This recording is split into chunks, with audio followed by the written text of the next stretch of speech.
Guys, welcome to my channel autism and music. मैं हूं कोमल ठाकुर और आज का टॉपिक है स्कूलिंग ऑफ ऑटिस्टिक किड्स। तो सबसे पहला पॉइंट है कि ऑटिस्टिक बच्चों को नॉर्मल स्कूल में भेजा जाए या फिर स्पेशल स्कूल में भेजा जाए। तो गाइस, जो स्पेशल स्कूल्स होते हैं वो मेंटली रिटार्डेड किड्स जो होते हैं या डाउन सिंड्रोम जिनमें होता है, उन बच्चों के लिए स्पेशल स्कूल को रेकमेंड किया जाता है। वहाँ पे उन बच्चों को fine motor skills, life skills या फिर बेसिक स्टडी जो है उनको वहाँ पे समझाई जाती है। उनका जो स्पीड है जितना वो समझ सकते हैं उस बेस पे। एंड अब बात करते हैं कि हमारे ऑटिस्टिक बच्चों को नॉर्मल स्कूल में क्यों भेजा जाए। नॉर्मल स्कूल में भेजने के बहुत सारे बेनिफिट हैं गाइस। नॉर्मल स्कूल में उनको ज़्यादा टाइम तक नॉर्मल बच्चों के बीच में रहने को मिलता है, जिससे हो सकता है कि ये नॉर्मल बच्चों का जो बिहेवियर है उसको कॉपी करना स्टार्ट करें, उसको अडेप्ट करें, जिससे उनके जो बिहेवियर सिम्टम हैं वो इम्प्रूव हो जाएं। सोशल इंटरेक्शन उनमें बढ़ सकता है और ये जो लॉस्टिंग का प्रॉब्लम उनमें रहता है, हो सकता है वो दूसरे बच्चों के बीच में इंटरेस्ट लेना स्टार्ट कर दें। कम्युनिकेशन उनका अच्छा हो सकता है। तो ये सब बेनिफिट्स हमको नॉर्मल स्कूल्स में मिलते हैं। तो इसीलिए मैं रेकमेंड करूँगी कि सबसे पहले हमें अपने बच्चों को नॉर्मल स्कूल में ही भेजना चाहिए। तो अभी आप ये समझ चुके होंगे कि नॉर्मल स्कूल जो है एक्चुअली एक ऑटिस्टिक बच्चे के लिए एक बहुत अच्छी अपॉर्चुनिटी है उसके सिम्टम को इम्प्रूव करने के लिए। अब बात करते हैं कि जब नॉर्मल स्कूल में ऑटिस्टिक बच्चा जाता है तो एक्चुअली क्या प्रॉब्लम्स आते हैं।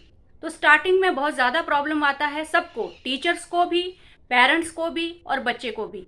बच्चा एक नए माहौल में जाता है तो स्टार्टिंग में वो वहाँ पे एडजस्ट नहीं कर पाता है, तो एग्रेशन आता है, फ्रस्ट्रेशन आती है, जिससे टीचर्स कई बार कंप्लेंट करते हैं। तो ऑब्वियसली पेरेंट्स को भी फ्रस्ट्रेशन आती है और टीचर तो ऑलरेडी परेशान हो ही रहे होते हैं।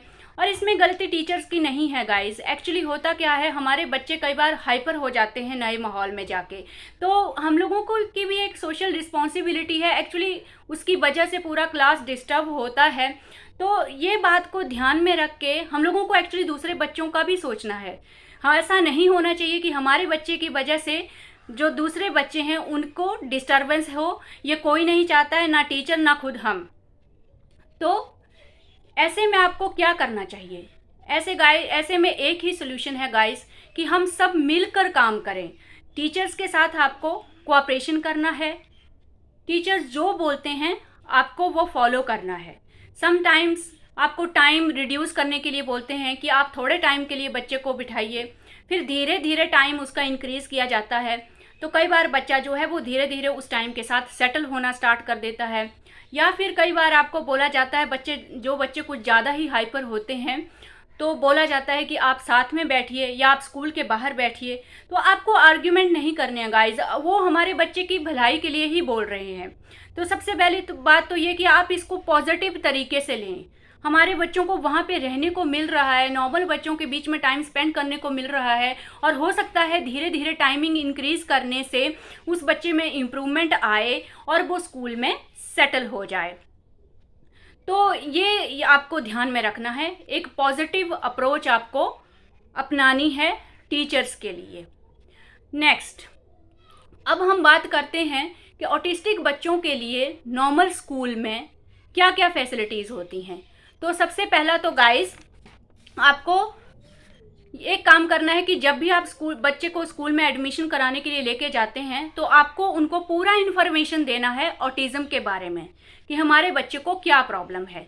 आपको अगर अंडर ट्रीटमेंट सर्टिफिकेट भी देना पड़ेगा, मतलब जो स्कूल अथॉरिटी अगर आपको डिमांड करती है तो आपको बिना झिझक के वो दे देना चाहिए, क्योंकि इन बच्चों को कुछ स्पेशल फैसिलिटीज़ मिलती हैं। वो तभी मिलेंगी जब आप रिटर्न में या अंडर ट्रीटमेंट सर्टिफिकेट जो चाहिए होता है वो वहाँ पे देंगे।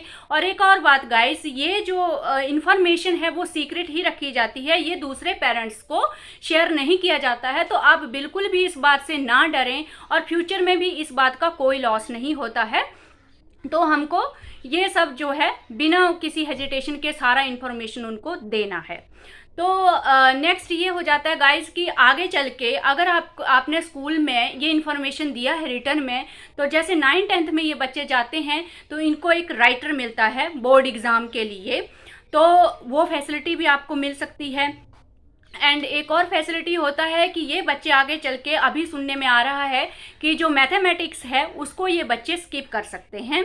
मतलब अगर उनको इसमें प्रॉब्लम आता है तो ये कोई दूसरा सब्जेक्ट उसमें जो ऑप्शन रहता है वो चूज़ कर सकते हैं। तो ये भी आपको फैसिलिटी मिलता है। एंड एक और बात, कई बार आपको स्कूल डिमांड करता है कि आप बच्चे के लिए शेडो टीचर रखें।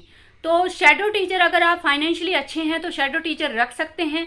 अदरवाइज़ मुझे जब ये ऑप्शन दिया गया था शेडो टीचर का, तो मैंने स्कूल में खुद ही बैठना प्रेफर किया था। तो मैं खुद ही अपने बच्चे के साथ बैठी थी, क्योंकि मैंने सोचा क्यों शेडो टीचर के ऊपर मैं पैसे वेस्ट करूं। मतलब अगर मैं खुद बैठ सकती हूं, क्योंकि मैं कोई जॉब नहीं करती थी, तो मैंने वो प्रेफर किया। मुझे बहुत अच्छा सपोर्ट मिला, आज भी मिल रहा है। टीचर पर्सनली मुझे कई बार फ़ोन करके मुझे मेरा हौसला बढ़ाते हैं, और मुझे भी जब भी कोई प्रॉब्लम आता है तो मैं टीचर्स को मैसेज करती हूँ, बात करती हूँ। मुझे बहुत अच्छा लगता है इस चीज़ से। एंड एक और पॉइंट गाइस, कि अगर आप किसी प्राइवेट स्कूल में अपने बच्चे को एडमिशन दिला रहे हैं, स्कूल मना कर रहा है आपके बच्चे को एडमिशन देने के लिए, तो ये गवर्नमेंट की गाइडलाइंस हैं। ऑटिस्टिक बच्चों का ये राइट है कि उनको नॉर्मल स्कूल में एडमिशन दिया जाए।